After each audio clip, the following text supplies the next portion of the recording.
أنا نقول لكم راكم غالطين، ما تكذبوش على الناس.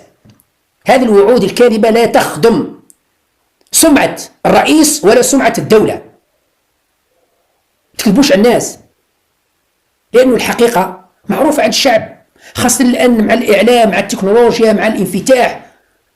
نريد بناء دولة لا تزول بزوال الرجال، وليست دولة لا تزول بزوال هو. لأنه 20 سنة وحاشية الرئيس بوتفليقة كانت تقول أنه لولا بوتفليقة ما أشرقت الشمس من المشرق.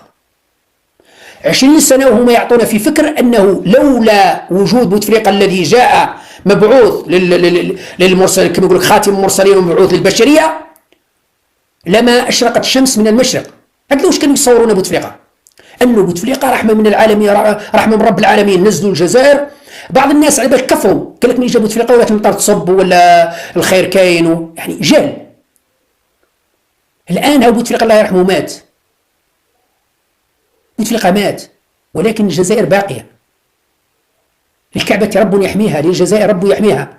والذين كانوا يصفقون لبوتفليقة ويهللون بحمد بوتفليقة وليس بحمد الله، الآن كلهم يسبوا فيه وينقلبوا عليه. احنا الحمد لله ما كنا نشكره في بوتفليقة، ما كنا نصفقوه، كنا ننتقده، حاشا لا نسبه، ننتقده وننتقد تسيير منظومة حكمه. والآن بعد وفاة